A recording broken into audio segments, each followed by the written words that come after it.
Assalamualaikum warahmatullahi wabarakatuh. Sidang kedua BPU PKI tanggal 10 Juli 1945 sampai 16 Juli 1945 telah dibuka oleh Ketua Dr. Haji Manwetyo Diningrat. Dilanjutkan penambahan anggota baru yaitu Abdul Fatah Hasan, Asikin Natanagara, Suryo Hamid Jojo, Muhammad Nur Besar, Abdul Kafar. Kemudian Ir Soekarno selaku Ketua Panitia Kecil melaporkan hasil kerjanya bahwa panitia kecil telah menerima usulan-usulan yang dibagi menjadi 9 kelompok, yaitu 1. Meminta merdeka selekas-lekasnya. 2. Mengenai dasar negara. 3. Unifikasi atau federasi. 4. Bentuk negara dan kepala negara. 5. Warga negara. 6. Usulan daerah. 7. Agama dan negara. 8. Pembelaan negara. 9. Usulan keuangan. Selamat pagi, salam sejahtera bagi kita semua yang terhormat panitia dan anggota-anggota Dukkur itu Junbit Kiyosaka yang berbahagia. Marilah kita memanjatkan puji syukur kehadiran Tuhan yang Maha Esa bahwa kita semua dapat hadir di sini tanpa halangan sesuatu apapun. Saya selaku ketua mengucapkan terima kasih yang sebesar-besarnya atas kehadiran tuan-tuan sekalian. Dengan sambutan pembukaan saya ini, saya umumkan bahwa sidang BPU PKI yang kedua ini resmi dibuka. Sekian sambutan yang dapat saya sampaikan. Bila ada salah kata dan kurang dari tutur kata saya, mohon dimaafkan. Terima kasih atas perhatian tuan-tuan sekalian. Tuan Ketua, saya di sini akan menyampaikan usulan-usulan yang telah saya terima selaku Ketua Panitia Kecil yang telah dibuat pada sidang BPU PKI yang pertama. Usulan-usulan yang dapat saya terima adalah 1. Usulan mengenai dasar negara. 2. Mengenai unifikasi atau federasi. 3. Tentang keuangan. 4. Tentang agama dan negara. 5. Tentang pembelaan negara. 6. Tentang warga negara. 7. Tentang bentuk negara dan kepala negara. 8. Tentang daerah. Dan yang 9 adalah meminta merdeka selekas-lekasnya. Paduka Tuan Ketua, saya juga akan mengumumkan bahwa adanya tambahan anggota baru, yaitu Abdul Fatah Hasan, Asikin Natanagara, Suryo Hadimi Jojo, Muhammad Nur Besar, dan Abdul Kafar. Saya mohon dari tuan-tuan anggota sekalian, oleh karena kita menghadapi saat yang suci, baiklah kita mengheningkan cipta, supaya janganlah hati kita dipengaruhi oleh sesuatu hal yang tidak suci, tetapi dengan segala keikhlasan menghadapi keputusan untuk negara yang akan didirikan dengan hati yang murni, yang tidak terpengaruh oleh sesuatu maksud yang tidak suci. Oleh karena itu, saya mohon kepada paduka tuan-tuan sekalian, sekolah tuan-tuan berdiri di hadapan hadirat Allah Subhanahu wa Ta'ala untuk meminta doa.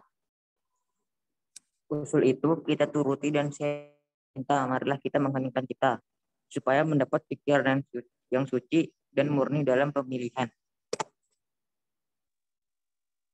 Bagi anggota yang muslim, mari kita membaca Al-Fatihah untuk memulai persidangan BPU PKI yang kedua ini.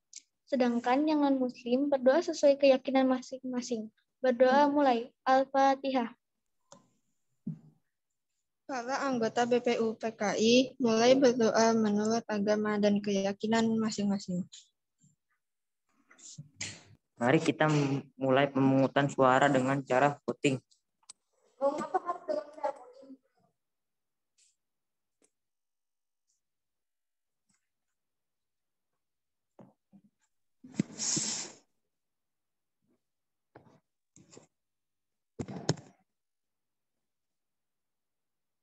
Mengapa tidak musyawarah mufakat saja?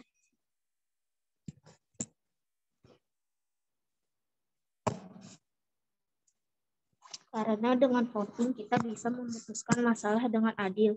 Kita juga dapat menghemat waktu karena kita tidak mengeluarkan kata yang tidak penting. Marilah teman-teman kita lakukan voting untuk menentukan bentuk negara. Sesudah itu dilakukan pemungutan suara.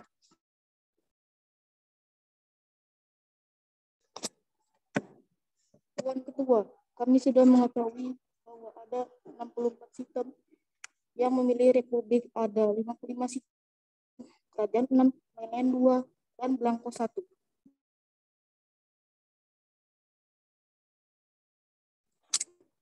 Saya mengucapkan terima kasih atas pekerjaan komisi. Anggota sekalian sudah mendengar bahwa telah dipilih oleh sidang Dokuito Junbi Kiyosaki yang kedua kali ini, yang melahirkan 64 stem, ialah yang 55 republik, 6 kerajaan, 1 belangko, dan 2 lain-lain.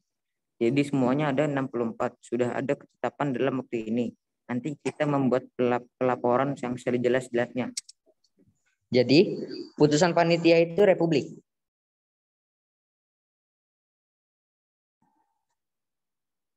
Sudah terang republik yang dipilih dengan suara terbanyak. Sekarang saya minta beristirahat. Semangat nasionalisme dan patriotisme terlihat sangat nyata dalam perbincangan dalam sidang BPUPKI tanggal 10 dan 11 Juli 1945 ketika membahas permasalahan wilayah negara. Semangat tersebut antara lain dikemukakan oleh beberapa tokoh berikut ini. Maka, apabila bangsa Indonesia pada masa ini mempunyai ketinggian kehendak dan kemauan, dan menjunjung tinggi apa yang angan-angankan, hendaklah sanggup pula mengakui bahwa tanah Melayu itu sebagian dari tanah air kita. Tanah Papua itu sumber kekayaan kita. Janganlah sumber kekayaan yang diwariskan oleh nenek moyang kita hilang dengan sia-sia belaka. Oleh karena itu, saya setuju bahwa dalam menentukan batas halaman tanah air kita, hendaklah kita berpikir dengan sebaik-baiknya. Janganlah didasarkan pada soal apakah kita sanggup atau tidak sanggup, tetapi pula apakah akan timbul kesanggupan akan merdeka atau tidak.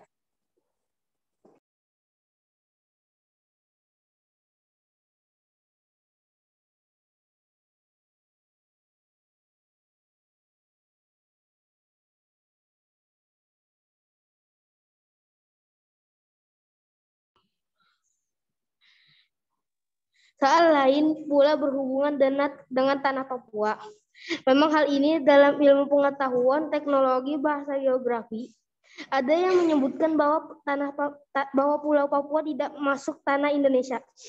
Tapi paham ini hanyalah dilahirkan oleh orang-orang yang mengarang buku yang bersangkutan. Tetapi ada juga paham-paham lain yang mengatakan bahwa seluruh Papua masuk Indonesia. Perkataan Indonesia dibuat oleh orang yang mempunyai paham yang mengatakan bahwa Indonesia melingkungi daerah Malaya dan Polinesia. Jadi dengan sendirinya pada waktu perkataan Indonesia lahir dimaksud bahwa tanah Papua masuk dalam daerah Indonesia. Dalam ilmu strategi alangkah besar bagi kedua-duanya untuk menjaga sisi masing-masing. Artinya kalau kita melihat batas kita di timur, ke Pulau Timur, saya setuju sekali dengan anggota yang terhormat Muhammad, yaitu agar pulau itu dimasukkan dalam lingkungan kita, terletak Indonesia baru, yaitu Pulau Borneo Utara, di mana terletak Sarawak. Juga negara Papua bukanlah kita meminta, tetapi hal ini beralaskan kebangsaan. Jika kalau peperangan sudah berakhir dan kemenangan akhir tercapai, terdapat penangkapan aturan tertentu menjadi aturan-aturan sesuai dengan keadaan zaman pada waktu itu. Dengan pemerintahan Indonesia, merdeka ia seluruh Indonesia benda dahulu. Jika kalau kemenangan akhir tercapai dan nada permintaan nyata dari Malaysia Selatan, Borneo Utara, bahwa itu masa juga ingin masuk dalam lingkungan kita. Dengan senang hati, mereka akan kita terima sebagai bangsa kita dalam Indonesia mereka.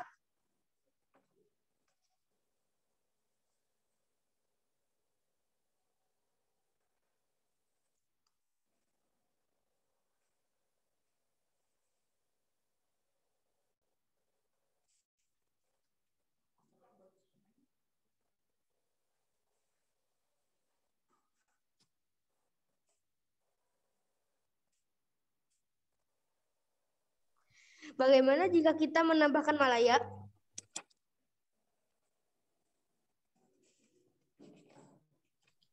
Ya, kita juga harus menambah Borneo Utara supaya masuk dalam wilayah Indonesia. Saya akan menambahkan Papua supaya masuk ke dalam wilayah Indonesia.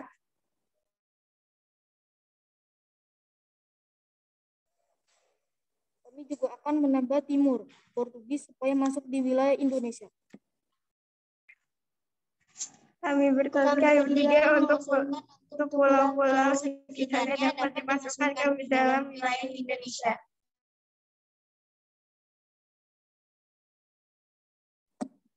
Praduga Tuan Ketua, Undang-Undang Dasar Negara Manapun tidak dapat dimengerti sungguh-sungguh maksud Undang-Undang Dasar dari suatu negara. Kita harus mempelajari juga bagaimana terjadi teks itu. Harus diketahui keterangan-keterangannya dan juga harus diketahui dalam suasana apa teks itu dibikin. Dengan demikian, kita dapat mengerti apa maksudnya. Undang-undang yang kita pelajari adalah pikiran kita menjadi dasar undang-undang itu. Oleh karena itu, segala pembicaraan sidang ini yang mengenai rancangan-rancangan undang-undang dasar dan sangat penting oleh karena segala pembicaraan di sini menjadi material, menjadi bahan yang historis, bahan interpretasi untuk menerangkan apa maksud undang-undang dasar ini. Naskah undang-undang akhirnya diterima dengan bulat pada sidang BPUPKI tanggal 16 Juli 1945. Sekian persidangan BPUPKI kali ini. Wassalamualaikum warahmatullahi wabarakatuh. Merdeka!